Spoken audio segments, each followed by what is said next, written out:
They laughed at me when I showed them the charts. 2 months before the water came, I stood in a government office under buzzing fluorescent lights, armed with nothing but printouts, graphs, and a gut-wrenching certainty. I wasn't a climatologist by degree, just a data analyst with a deep obsession for pattern recognition and an inconvenient sense of urgency. My name is Patel, and I predicted the end of the lower half of Manhattan. I remember the exact moment I realized something was off. Early February. It started with a routine cross-analysis of sea level pressure systems and storm surge frequency. The data kept spiking, unusually, repeatedly. When I overlaid that with the Atlantic hurricane season forecast and glacial runoff acceleration, it all aligned in a way that turned my stomach. This wasn't going to be just a storm, it was going to be a flood. A colossal one. I calculated it would rise up to the 6th floor in the denser boroughs of New York. 6 floors high. And the tide wouldn't recede for months, maybe years.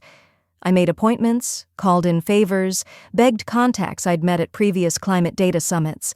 I got 15 minutes in front of a mid-level FEMA official and a NY City disaster preparedness representative. They nodded, skimmed my binder, and exchanged looks like I was another hysterical Cassandra. One said, "Even if this data's correct, we can't justify emergency protocol without a NOAA warning." The other chuckled. "You've been watching too many disaster movies, Ms. Patel." They thanked me, showed me out, and promptly forgot I existed.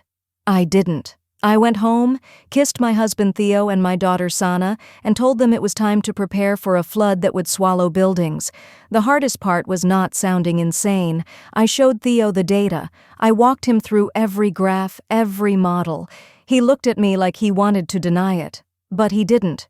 He knew me. He trusted me. "I believe you," he said quietly. "So, what do we do?"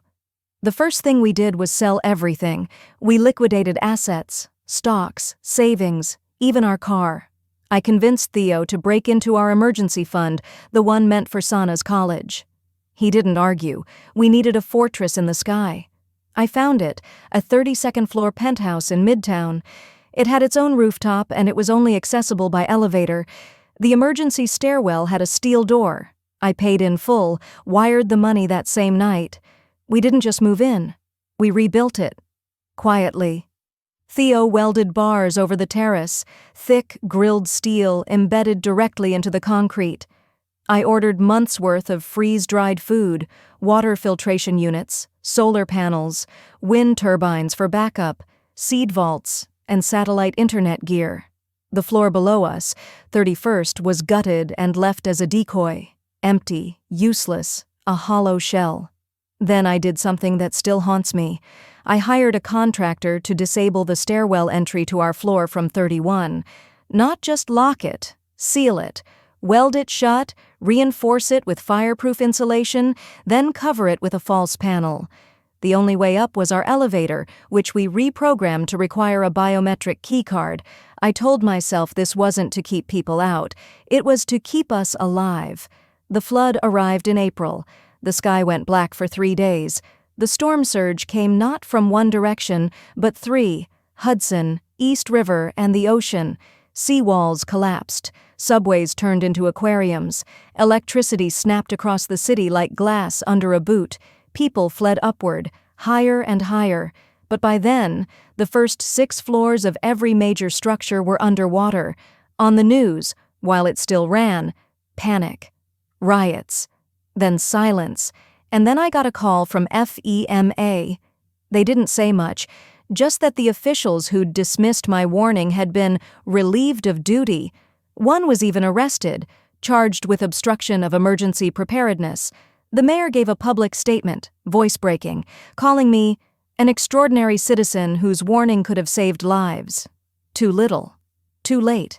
My family stayed relatively safe. We stocked up a lot of food to last us for years.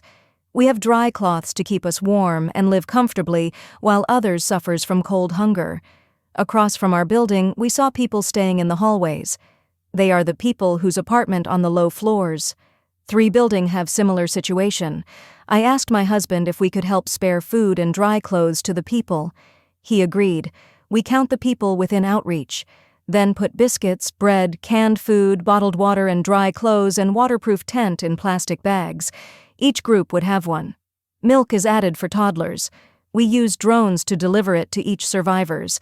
The people got the supply was very happy, a glimmer of hope showing in their faces. Some elderly and children develop fever from exposing to too long on wet clothes. We send paracetamol to those needed it. We deliver food to them 3 times a week. They did not complain but grateful to anything we give them. They remain dry inside the tent we provided. Soon our supplies dwindle. We didn't mind. I know the flood will soon end. After 2 days, the flood is starting to slowly descent. After another 2 days, we saw a rescue boat taking survivors to the safety zone. My family boarded last in our building. In the safety zone, the survivors recognized us and all came to thank us personally. We are glad that we all survived this disaster. Soon the city was recovered. We gradually returned to normal. The government later established disaster risk reduction that aims to prevent new and lessen existing disaster risks, contributing to stronger resilience and sustainable development. The end.